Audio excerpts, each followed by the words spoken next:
Morning partners, magandang umaga po sa inyong lahat. At ngayon, panibagong vlog ulit tayo dito sa ating PHB Construction and Services or dito sa ating YouTube channel. At ayun partners, meron lang akong magandang itatopic today na makakatulong po para sa inyo or dito sa mga taga Quezon.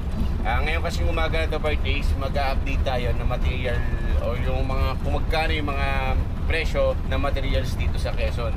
Para meron kayo ng idea once na nagpapagawa kayo ng bahay. Check natin sa mga hardware na kinukuhanan ko o yung mga supplier ko. Check natin kung magkano yung bawat presyo na semento, bakal, 10mm, 12mm, hanggang 16mm. Yan kasi yung mga typical na ginagamit pag sa residential. Then mga iba pa, mga pako, tsaka mga basta all about sa sa construction materials. Tingnan natin at ma-update ko kayo kung magkano na ngayon. Kaya ngayon birthday, samahan nyo ako at tayo bibili sa hardware. Okay?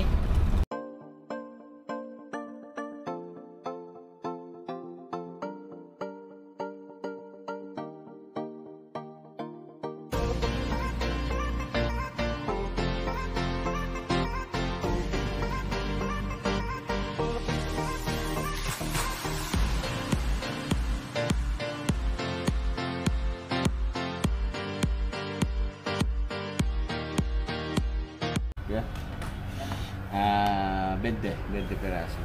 Magkano ang semento ngayon? 220. 220. Okay, ayan. Ang presyo ng semento ngayon, 220 dito sa Quezon. Bali 20 bags ka.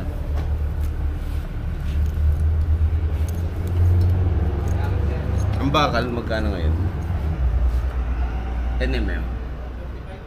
145, 112. 200. Sa 16 370.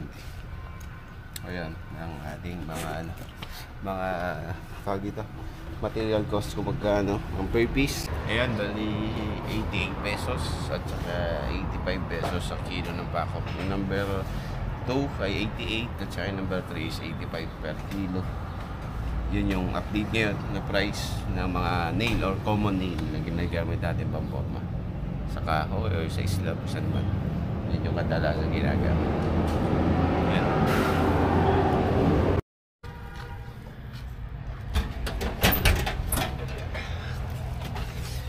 Alright partners, ayan, dala na natin yung ating chowking. Ayan, pero pa ako po laman na nilagay sa chowking. Ayun nga po, sabi ko nga kanina, yan yung update ng presyo ng mga common nail or ginagamit sa mga sa kahoy na pako. Ayan, number 2 at number 3 yung binili natin kasi magpoporma tayo ng pinaka runner or yung pinaka suporta nung pangbiga. Kaya kailangan natin ng pako. Then sinamahan pa natin ng semento kasi bumili na ako ng semento ngayon. Kunin na natin sa loob.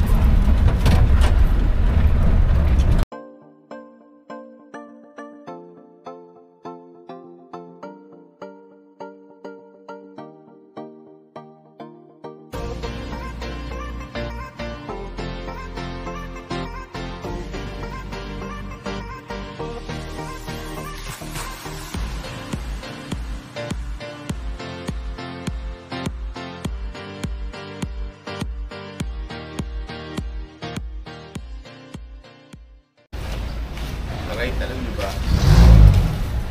Ang gulong nitong forklift pala na to ay pang aeroplano. Yan o. Ganyan kakapal ng gulong nito. Yan yung mga ginagamit partners sa yung gulong ng aeroplano, yung pagrampa sa pinaka natin. Sa yung pinaka way niya, nadadaanan yung gantong kakapal yung gulong na ginagamit nila. Then sa pantrivia, kasi di ba ang forklift ganyan kalaki ang mga binubuhat na ilang tonelato ang binubuhat. Kaya ngayon, pagka wala itong pabigat, ito solid to eh. Ito napakabigat nito partners. Ito. Grabe ang bigat nito. Kasi once na wala itong bigat, pag nag-load sila doon sa unahan, babalintong yan. Kaya ito, binil itong forklift na ganito para sa mga pagkakarga ng kahit ano. Kasi makikita nyo yan sa kung saan. Meron sa hardware, meron sa mga malaking company, sa mga sasakyan, di ba? May mga forklift na ginagamit na ganito. Grabe, laki ng pakinabang nito pag itong gamit. Trivia lang.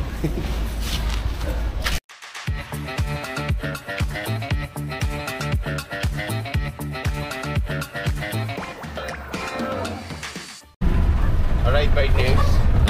Punta tayo ngayon dun sa pinipilang ko ng Coco Lumber o Dos Fortress na kahoy yung pipili natin. Update ko kayo kung magkano presyo ngayon nila ngayong buwan na to or ngayong taon na to, kung magkano yung kanilang update price. Samahan nyo ako ngayon para ma-update din kayo. Alright, let's go po.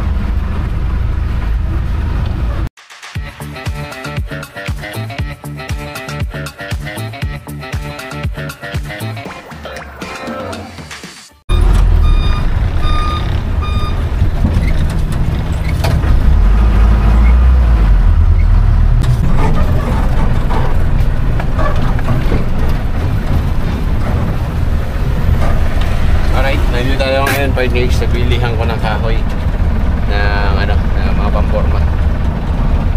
Samahan niyo ako ngayon. Let's go. Alright, partners. Sa mga balita, wala silang available ng 2x3x12. Kaya ngayon lilipat tayo doon sa ating isa pang supplier at doon tayo bibili. Titingnan natin kung magkano. Pero dito, partners, nakukuha ko siya ng 140 pesos. Ang 2x3x12 ang haba. Bali, parang pumapatak lang ng 20 pesos per bolt bit. Tingnan natin nga, i-calculate natin 5 days para mas maganda. Accurate tayo. Oo nga. Bali, pumapatak lang po ng 20 pesos per bolt bit yung kahoy nila dito. Kaya sayang, wala nga na available. Check tayo sa kabila. Panigurado mapapamahal tayo dun. Pero wala tayong magagawa kasi kailangan na ng ating mga tauhan. Kaya no choice kundi bumili tayo sa malayo. Okay. Dito tayo ngayon, bibili tayo ng kahoy by trees. Ano ba? Kaya 2x3x12 kaya?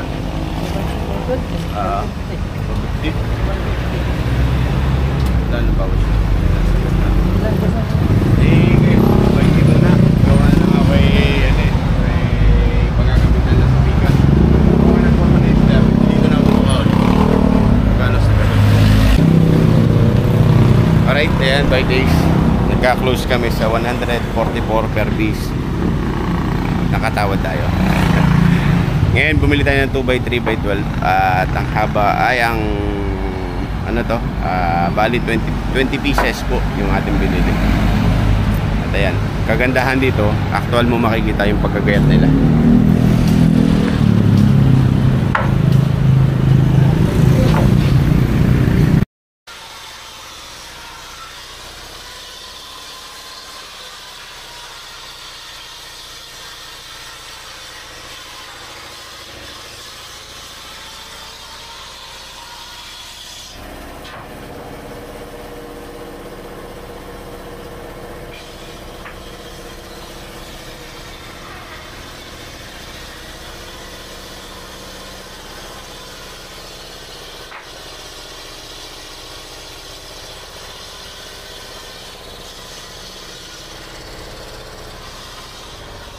Ang 3-port po ay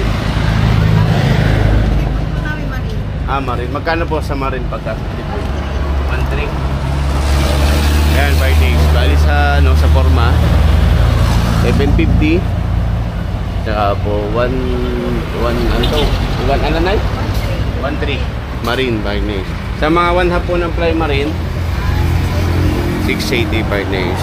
Ayan. Sa 1 port po 85. Alright, ayan, partners. Bali dito, yan. Kung kayo, yan yung mga update price dito sa Quezon ng plywood at saka pamporma. Okay. Wala nga lang sila pinolik na 3-port kasi yun ang kadalasan ginagamit sa pamporma, yung mga pinolik.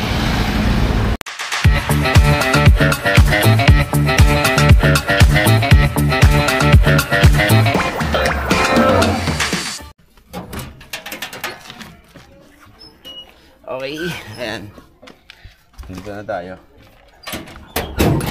Dito mo gagamitin yung kahoy na 2x3x12 dito sa ating project na to.